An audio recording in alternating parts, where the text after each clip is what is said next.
What's up, everyone? I'm Morgan with Tiny Table News. And I'm Dennis. And today we're going to be talking about various gaming news. Let's see what's up first. Now, all of you have probably heard about this. You know, Great Lord of McCrag, the Primarch Revolt Gilliman is coming back to Warhammer 40k. Or better known as Robo Girly Man. You know what? He doesn't deserve that, okay? He's a nice guy. You haven't met him. I haven't, but you see the sword he stole from his father? That is the Emperor's sword. So, as you can see here, he has the Emperor's flaming sword. And he's in some kind of dreadnought armor, it seems, but not really. Bigger armor for what should be there, but... Yeah. I mean, it's 40k. There's no such thing as body proportions. So, next we have the previous book. We've all heard about it. The Eldar coming back. There's some new god. The Fracture of Baal-Tan. Basically, they made a god of death. Wasn't fast enough made. And for the god to be even truly made, they would have to kill all the Eldar race. But he's still a god. He comes up whenever somebody dies, and yeah. So, after Abaddon destroyed the planet of Cadia, the Imperium went to the Eldar for help.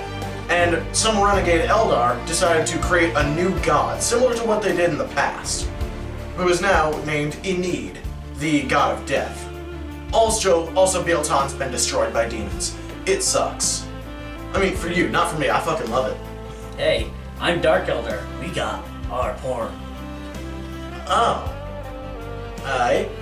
So, speaking of Dark Eldar, if you look in the bottom left corner here, you'll see a little guy named the Vizark. So he used to be a Dark Eldar Cable Light warrior. But then he turned, he at least exiled himself. And basically, by exiling himself, he went over to this faction. Mm-hmm. This new death cult of Yenid.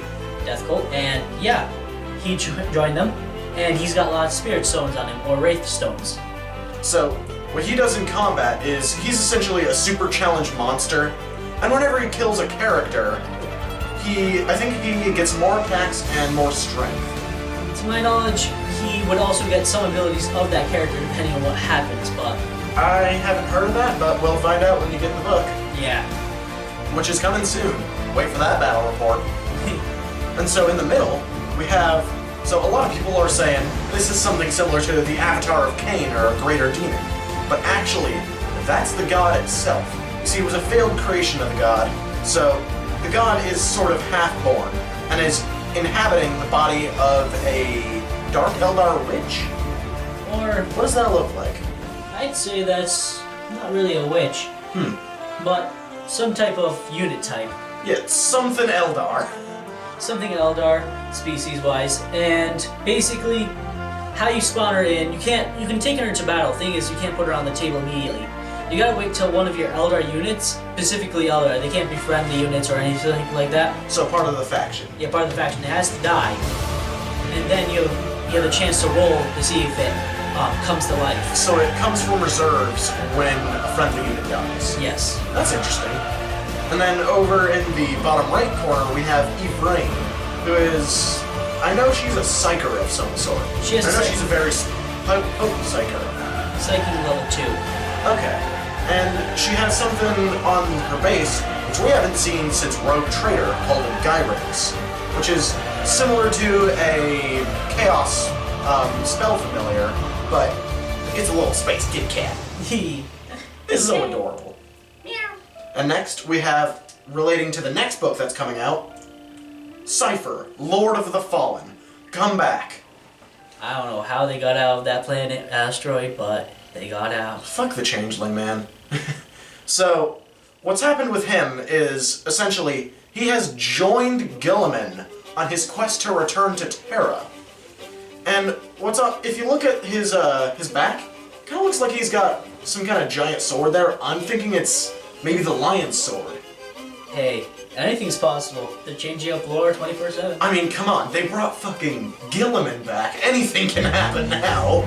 That's true. And that is a very old-looking plasma pistol. I'm interested to see how that turns out.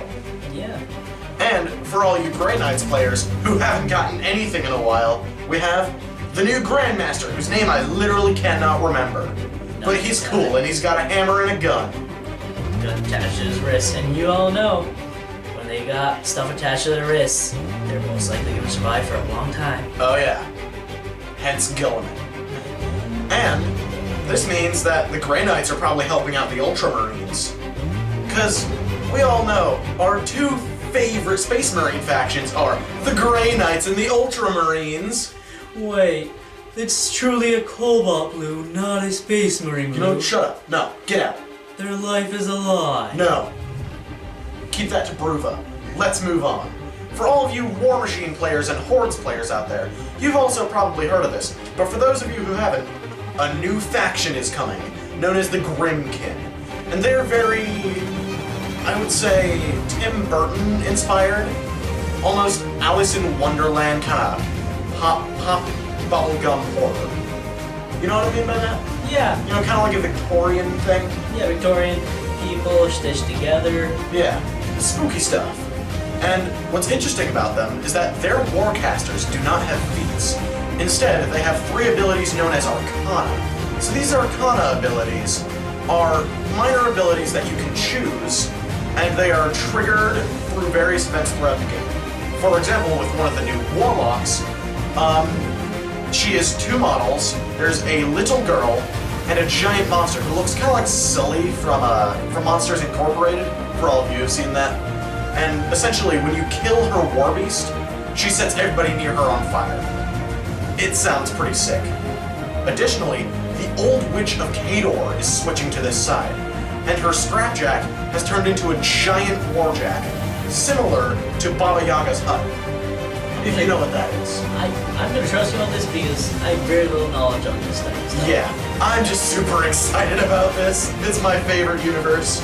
So, there are some things that are a little odd about this faction.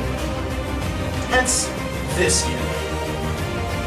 As you can see, they are cavalry, pig cavalry, but not in the conventional sense. They are pigs riding people. Yeah. How do you like that? Yeah, sounds normal. Okay.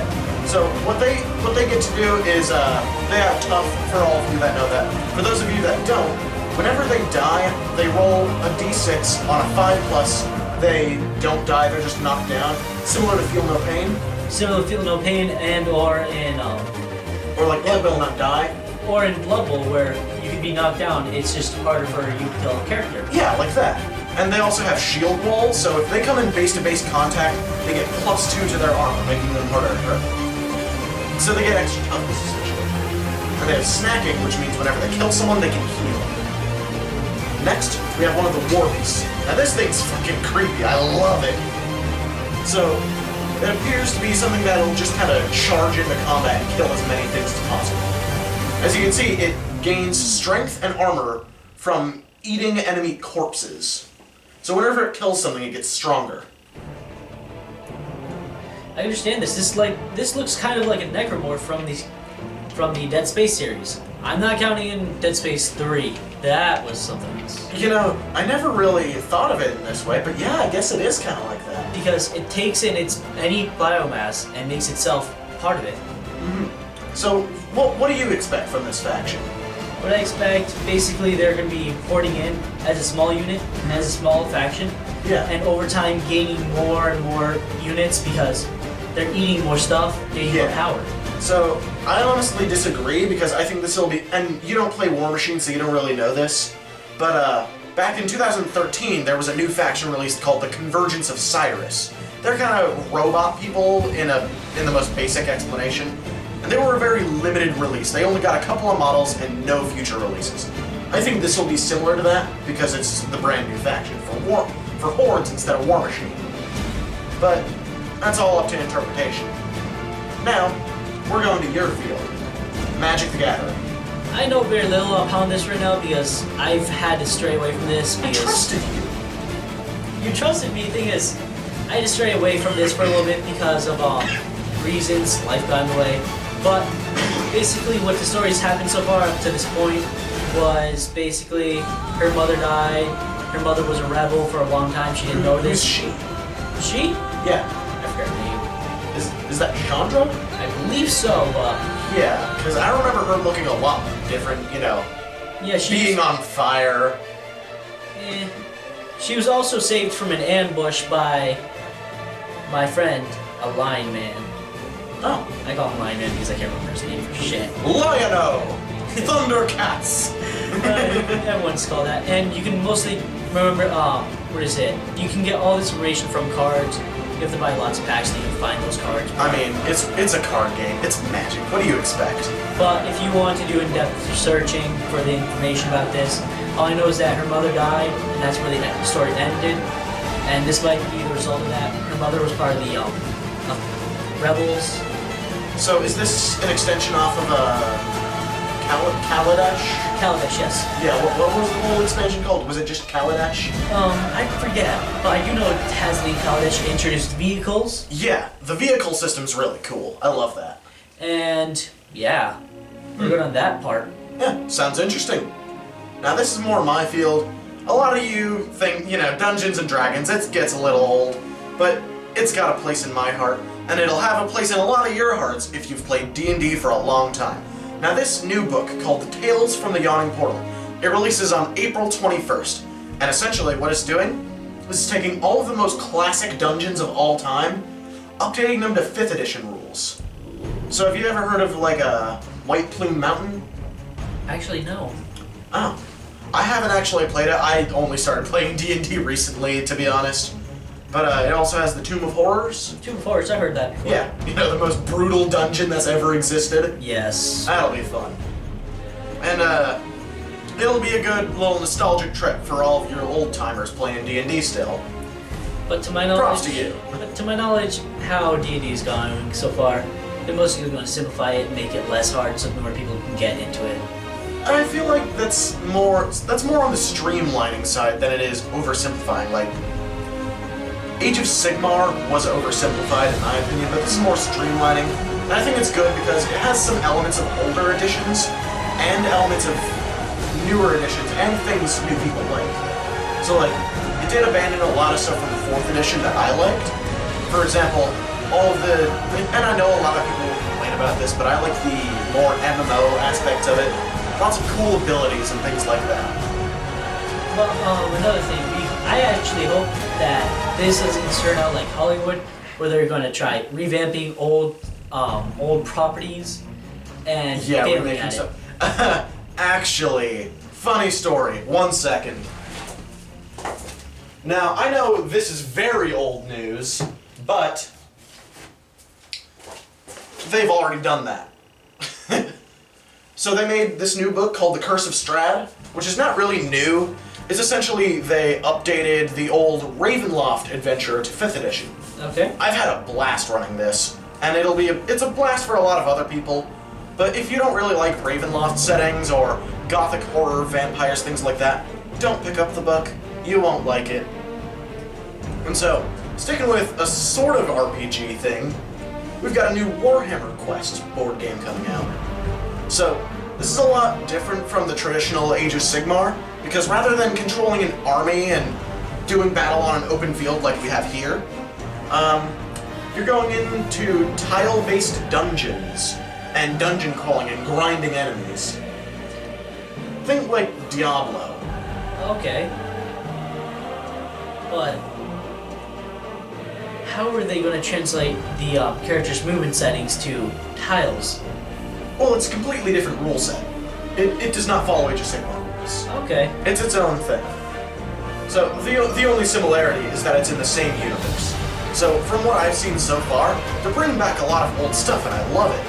You have a dwarf cogsmith. Now I don't know if that's old or not, but it sounds rather reminiscent of the new Steamhead Dwarven that are coming out soon, which are steampunk dwarves. Oh yeah. Yeah, that's coming out pretty soon. That'll be fun. And we also have the obligatory Stormcast. Sorry, what was that? I hope they're nothing like the squats, because if they get squatted... But like, squat motorcycles. And giant dick cannons. Okay. Yeah, got you there. So we also have a High Elf Lore Master, which hasn't been seen in the game for a while. which is, you know, the old High Elf faction. We Yeah, haven't seen those. I hear about them. Yeah. And we have the obligatory Stormcast character. I don't remember the others. And this time, rather than taking place in a giant Zinchian dungeon, is taking place in the crypts under a new city named Hammerhal. So this city is built around a realm gate, I think it's called. Okay. So on one side of the city, we have the realm of fire. You know, it's a fire planet. Yeah. The other side is Shyish, the plane of death. Oh. Yeah. Oh, that's it. So what's interesting is that it's two cities built into one. And instead of there being a bridge or a door, there's a portal to another dimension. So basically this. That's exactly what it is. I mean, I've painted mine differently, of course, because I can't remember what the realm is called. Orb Infernia. I like Orb Infernia. I think the stuff looks cool. And for some of you that like old Chaos, the villain of the dungeon is a Slanesh sorcerer. Rather than what did they make the new one? The Horned Rat, the Skaven God. They're bringing back Slanesh. I'm gonna want to kill it so badly. No need to be mean to him. He did kill off a major portion of my society. Now man up. We are men. We're mostly memories of that. You're a bunch of crybabies. Yeah. Most of our people were killed. At least Get over it. Dude, I've been putting up for this war for 10,000 years, and we're not crying, oh, we're hurting so much. We're just, no, fuck the Emperor. Fuck you, man. I just want to kill it. It's fun to kill stuff from Slash. Put it back in its place. That we can agree on. Alright, so, back in its place. So what are you thinking about the Gathering Storm story so far? I don't like it how they're bringing back the Primarch, but What the do you Eldar, think they're gonna do with this? if they do, I think that the Eldar, possibly, there was a little storyline. You know how you said how the god was made in a haste and all that stuff? Yeah. And in that storyline, the god did bring back some rubric greens back to life from the Yeah, dust. he did reverse the rubric. But Which is insane. But if he did do that, there's a possibility he could do it to the rest of the rubrics. Well, if he does, they become human again. There could be a separate chapter, maybe separate models, Yeah. maybe a new book, so they can make more money. So, like, Renegade Thousand Sons. Yes. Traitor traitors. Yes. Like the Fallen Angels, which are also coming back. So, I've heard rumors that there's going to be new models. I'm not sure about that, but I do know that there's going to be formations for the Fallen Angels. And very oddly, they're not working for Chaos. They're not Chaos Space Marines. They're going to be loyalists. Well, we did hear that a Primarch was going to go back to the what is it? To Yeah, the loyal- yeah. We heard loyalists. the whole thing about one Primarch switching sides on each side. So one loyal Primarch is going to go traitor. Who do you think that would be? Like based on what's happened so far. Dark Angel's Primarch. He's going to wake up and go to Chaos, possibly. Yeah, the Lion. Yeah, but Well, how do you really explain that though? because basically the Dark Angels, they're already basically Chaos. No, we've all heard the jokes. Basically Chaos. Yeah, we've heard it before. But basically no. And what I think Magnus might go also back to Loyalists because he was meant to go to the throne in the first place. Well, that being said, he is a fucking demon prince. That's pretty hard to go back. But if We can't just say, sorry for ruining everything, Dad. well, his dad is an Eternal. Eternal? Like Vulcan kind of thing? Basically, Perpetual? Perpetual. Yeah. I'm trying to remember the names. Yeah, it's all good. He's a Perpetual. He can basically live forever. Mm-hmm. And he's on the brink of dying. If we do kill him, he'll come back to his full strength and everything. And Mr. Red-Eyed Giant can go back to the throne. Or go to the throne that was rightfully made for him. Right? Oh, but he's still a demon. Like, look at that. How's that not a demon? guess what? What? The Emperor can do what the fuck he wants. He's stronger than the Chaos Gods. He couldn't stop chaos. He's stronger. I Unified. don't know that. He could get the soul back, but meh. Depends on what happens. On what they You've been watching too much TTS. What? Shout out to Brew Alpha Busa. He is one funny motherfucker. But yeah. Who knows? Yeah. It'll be interesting to see how it turns out. So if it wasn't Magnus, who do you think would come back? And which like if you could choose any Primarch to return to the setting, who would it be? Like, and they would get a model. I would think I forget who got turned into Nurgle's side just because he wanted to keep his chapter from surviving. That's my boy Mortarion. Mortarion, he could possibly go back. He's still a nice guy, just Yeah, he's a good guy at heart. I mean, not really. He did like slaughter an entire planet because he had some daddy issues. But regardless. Yet. But it would be very interesting to see his model, and we have seen those images floating around on the internet. Have you seen those? No. So there's supposedly a model coming out for him. There's been some like 3D blueprints released online, supposedly leaked, but it looks more like a conversion from a Stormcast model. So I'm a little skeptical, but still excited, because, you know, my favorite Primarch coming back would be great. My favorite would be Angron. He's just so damn angry. I like Angron. He's angry at Hit heart. shit. That's what he does. He's great and all. He's just, I can see he has a pure heart. Just no one wants to take him seriously. I really don't think he has a pure heart. I want to see that. I mean, it would be pretty funny, like, pull a CS Godo move and have him start crying. That'd be pretty interesting to see, but I don't think that'll ever happen. Come on, guys, make Angron great again. Personally, like, so the Loyalist, I think, would be turning to Chaos. Would most likely be Russ, you know, the Space Wolves. Yes. Because, so at the end of the first Gathering Storm, like the Fall of Cadia, a rogue warband of Space Wolves went into the Eye of Terror. Nobody knows why.